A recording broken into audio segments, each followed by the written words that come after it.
భుజంగం ఎటు వెళ్ళినా అతనికి గొడుగు పట్టుకొని వెనకాలే నడవడం రామప్ప పని. ఊళ్ళో విషయాలన్నీ యజమానికి చెబుతూ ఉండేవాడు.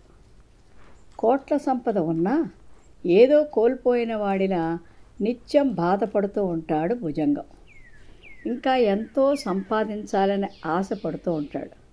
మరోవైపు పనిచేస్తూనే రోజు గడిచే రామప్ప మాత్రం ఎప్పుడూ నవ్వుతూ ఉల్లాసంగా ఉంటాడు. ఎంత పనిచేసినా ఒక్కరోజు కూడా రామప్ప ముఖంలో అలసట కనిపించదు. ఈ విషయం రామప్పను అడగాలని ఎన్నోసార్లు అనుకున్నాడు భుజంగం.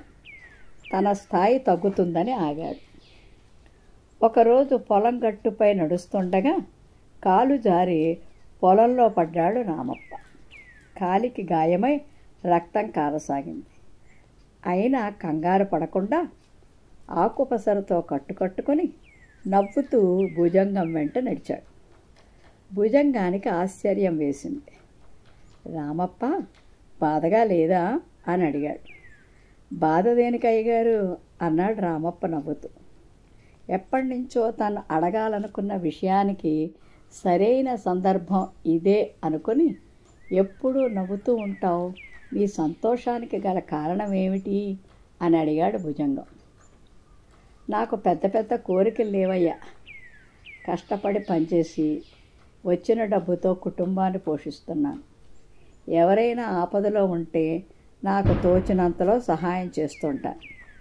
అందరం హాయిగా ఉంటున్నాం.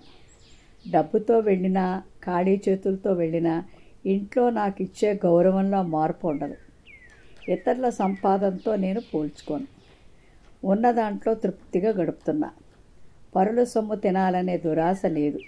కాబట్టే ప్రశాంతంగా ఉండగలుగుతున్నా అని చెప్పాడు రామప్ప. అతని మాటలు విన్న భుజంగంలో అంతర్మదనం మొదలైంది.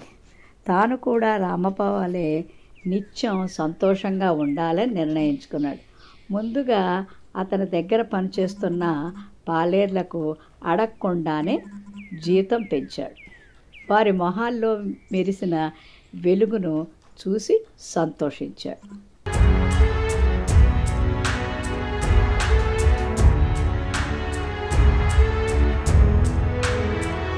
మీరు మరిన్ని వీడియోలు చూడాలంటే మన ఛానల్ను సబ్స్క్రైబ్ చేయండి. పక్కనున్న బెల్ ఐకాన్ని ప్రెస్ చేయండి.